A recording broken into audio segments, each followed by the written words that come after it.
Hello, DBI. I'm Riz, and welcome to another roleplay review, this time for the log Royal Pains. But before we get to that, a quick disclaimer. Hi guys, I know that currently, as I'm recording this, there is some discourse happening within the Discord, and I just want to tell you before we get started that I will not be really talking about anything about that. I don't want that conversation to take away from the log reviews, so anything that you hear from this review, anything that I say during this review is strictly about this log, and I'm not inferring, I'm not talking about anything that's going on with what's going on in Discord or anything like that.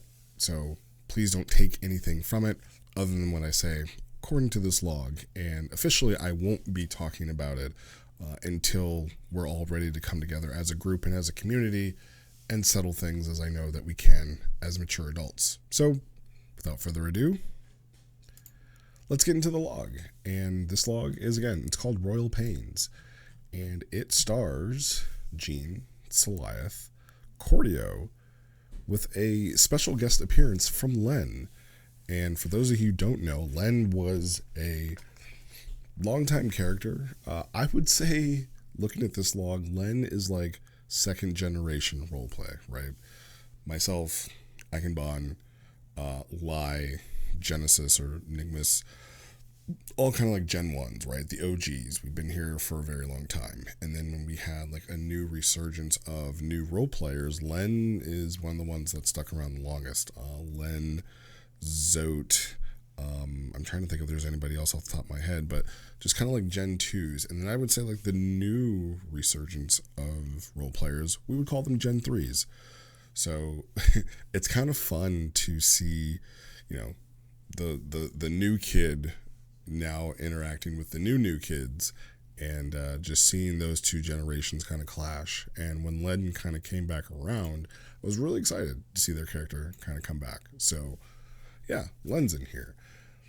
And the type, it's just a dialogue, and the synopsis runs down of Cordio and Saliath have a conversation in the courtyard of the Pepper City Hospital when it's interrupted by both Jean and the self-proclaimed Queen of the Saiyans, which I can't wait to talk about later. And it's really kind of one of those like recovery logs. I said earlier in Discord that by reading this log, it caught me up to what was going on with the characters, and it kind of told me as to why everybody was back on Pepper City when I know so many people had already made the journey to Vegeta, and I thought that's where the contingent of people were, and in some of the more recent logs that I read, that's where they were. But now I understand why. Jean was taken to Pepper City Hospital because after her fight with Fusen on Vegeta, Earth was the closest place that had the facilities to, you know, take care of her and nurse her back to health, because it seems like Jean was very close to dying. So that it makes a whole much more sense as to why they came all the way back. And I kind of like the idea that, yeah, Vegeta wouldn't have, you know, super advanced facilities. Oh no, it's over here that look, you know, like this hospital that we found. So, you know, Cordio kind of being her guardian. I'm going to say Cordio is her guardian. Cordio has adopted this half-breed. The Namekian has adopted a half-breed Saiyan. So, you know, stepdaddy Cordio is just kind of hanging out. Saliath is there as well. And I want to say that Saliath is there from the Luxorio complex, but I'm still getting caught up with that. But for these two characters, it's an initial meeting, and I never in a million years would have thought that they had met before, but they've just kind of been on separate paths, and they're kind of getting caught up. Saliath had met Jean previously. They had a nice conversation, and he's like, yeah, you know, she's cool, she's a good girl, she's a good kid. And then while they're having this conversation, Jean kind of, you know, sees them out of her window, and rather than be smart and rest up, she decides to fly out the window. And while she's doing that, Len shows up, and Len we have not seen in a very long time. I want to say over 2 actual real life years is the last time we saw Len. And the last time we saw her, she was on a pilgrimage on Namek, I want to say, and it was right before the Galactic Proving. So she's been kind of, I guess, hiding out. And what we see from her is that she's dressed up as a housekeeper in this hospital. And, you know, she is like, housekeeping, and goes to go into this room. And then she sees Jean flying out the window. And so she's like, hey, like, you can't just be doing that. And she sees her Saiyan tail and thinks like, the Saiyans are after me again. And so, you know, Len then pursues Jean, and that's where kind of the log picks up. And I think with this log, I think it's time to say, at least here and at least at the beginning, Len is coming into her own. And what I mean by coming into her own, Len is an antagonist. I won't say that Len's a villain, but she is definitely an antagonist. And I when I first read Jean's bio and I first met the character Jean, I immediately thought of Len. And just somewhere in the back of my mind, like, the greatest wish I could ever ask for is this interaction of Len meeting Jean, these two characters who are pretty much the same character, except for, you know, some minor differences, but they both have like the Saiyan girl who was tormented and tortured by dad, and mom was of no help. Kind of, I mean, at her inception, Len was more of like I won't say the helpless, but she was kind of like the helpless princess who needed to be saved, where Jean was more of like the active, I'm trying to get out of my situation, but it's still really bad and it still like really bothers me. And Len has always had this like weird, almost angst or anger towards anybody who is of Saiyan heritage. She definitely was that way around Nova, and I think at the time Nova was like the only other Saiyan that we'd ever seen her with. But I'm glad that Len stuck true to form and she was just antagonizing. I mean, she pretty much is like shooting death stares, and like her aura is all chaotic, and she, you know, is intimidating the hell out of these guys. And what I was kind of interested in is that, you know, everybody's being hunted. Like, you know, Saliath is being hunted because of the Luxorio complex, and Len's being hunted. I mean, she says it's from other Saiyans are hunting her, which there's a whole lot with Len that I could talk about. Maybe I might talk about in this video if it doesn't go too long. But like, she has a bunch of people hunting her, and Cordio's just kind of here like, hey, like, relax, because I'm here watching my stepdaughter, and I don't know you, you don't know me, but you need to kind of chill out. And Saliath is kind of the same way of like you could be a bad guy, you could be one of the people that are after me. And he kind of gets his weapons ready, and they kind of explain of like, yeah, like, we were fighting on Vegeta, and Len's like, don't talk about Vegeta. Vegeta's not real, it's not a thing. And they show her like, hey, like, no, here's the holo thing. And this is more to do with the player not being around, but I feel like if Len were on Earth, you know, like, the eternal dragon being summoned covered the entire planet. It was also televised as well, to kind of record this, like, hey, this is what was going on. Nova directly had somebody record it so that way she could broadcast her message out into space of like, yeah, I just wish Vegeta back, everybody come home. So, you know, I feel like unless Len was really living under a rock, she would know that Vegeta was back. And it's just that the player and the character, the player hadn't been around, probably just didn't know. So it's kind of funny, excuse me, that she she didn't know, and it took some convincing of her. So, you know, in sorry, I lost my track of thought, my train of thought. But you know, she isn't trusting of them, and Saliath more than anybody isn't really trusting of her. Cordio, while he's being like his calm, serene Namekian self, I just got the feeling that Cordio was like, yo, if you don't stop staring at me like that, like you're about to have a real big problem. And again, like when Len arrives, it's just that's when the conflict happens, right? And you need conflict in a good story for it to be good. And you know, again, it just kind of takes them of explaining, like, yo, there was this dude named Fusen. He was super bad.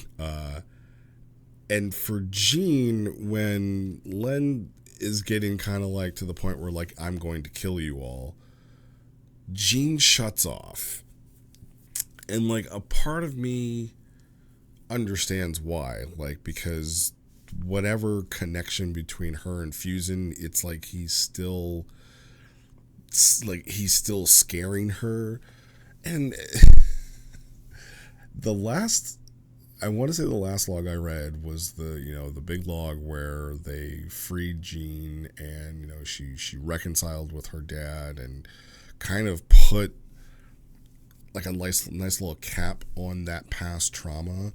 And I just feel so bad for her, because it's like you guys have found a new way to traumatize and torture Jean. Now with like Fusen being in the back of her psyche and her kind of reliving these moments of fear and terror, because she just shuts down. I mean, I don't think she says anything else except for towards the very end when everything kind of calms down. Oh, she does have a little bit extra, but she just kind of like everything just turns off, and it was like a step backwards towards the progression that she was making, I felt.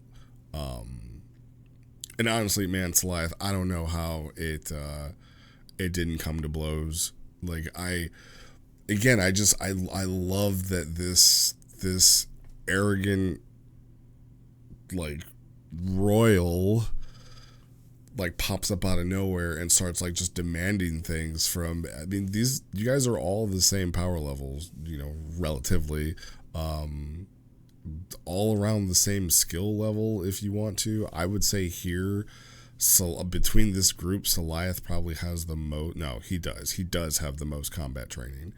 You know, and you know, as a dude who just threw hands with Kosho and Genesis and climbed Corrin's tower and all that, like, yeah, dude, like, I would like to see this played out again.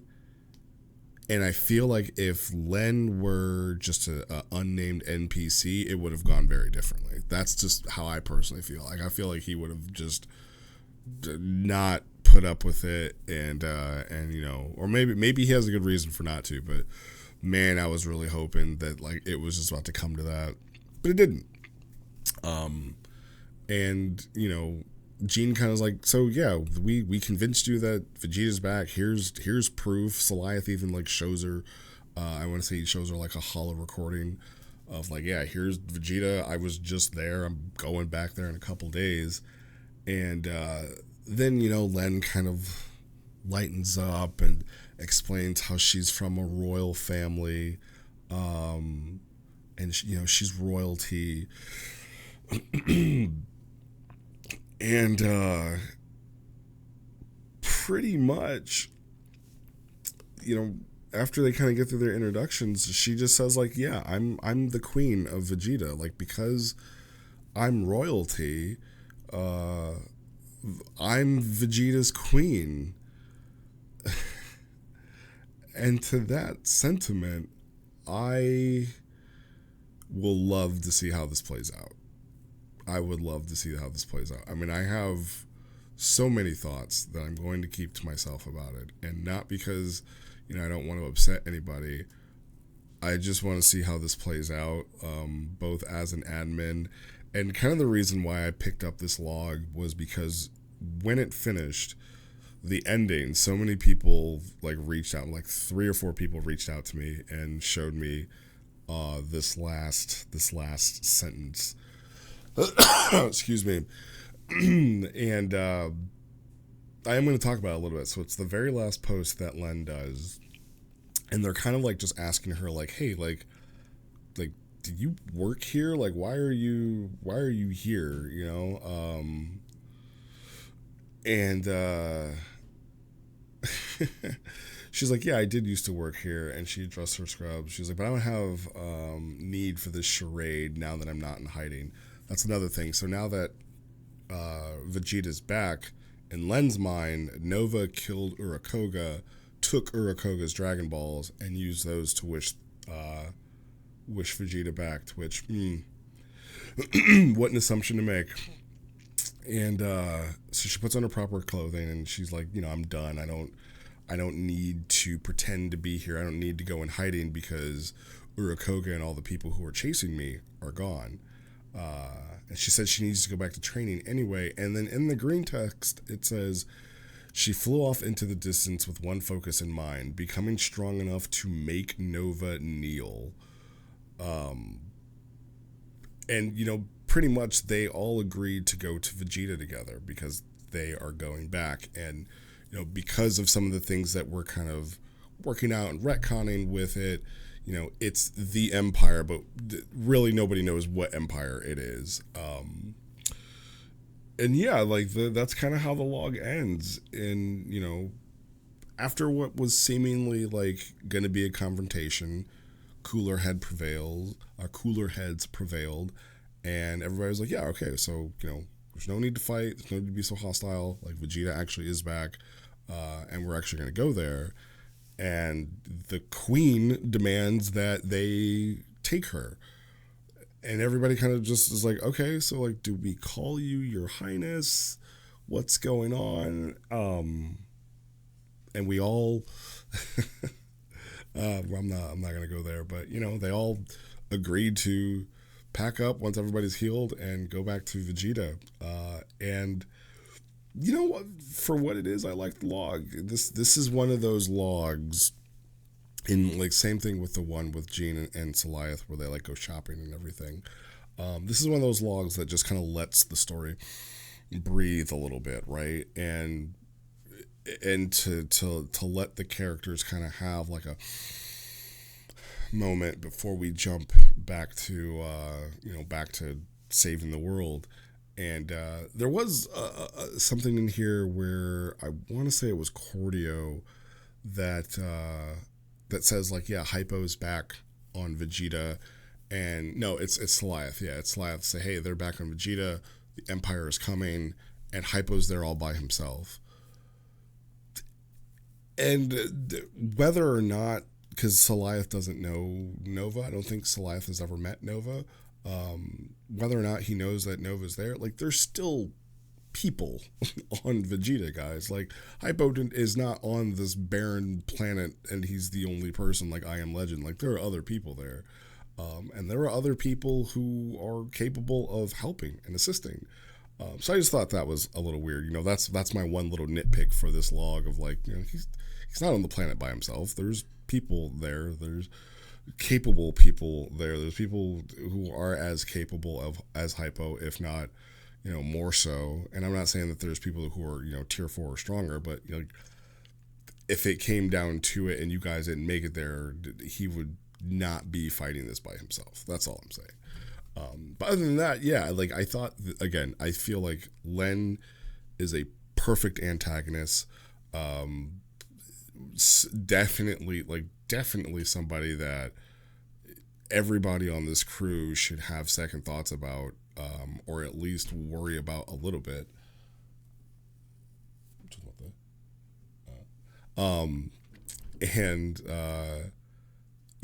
Definitely somebody who I would be remiss with how they introduced themselves here if everybody was just like, yeah, we trust this person 100% completely. Like I'm behind them 100. And again, I'm not saying that because of anything prior to Nova and Len. I'm just saying that she showed up and was like, I'm about to kill all of you. Literally, I'm going to kill you. Her words, not mine. if you don't tell me what you're doing here and stop lying about Vegeta, and then proclaims herself the queen of Vegeta. Like, that is gonna cause so much roleplay. That's gonna cause so much roleplay. Anyway, guys, I'm gonna go. I just really wanted to get this video recorded for you guys. I'm Riz, and I'll see you guys next time.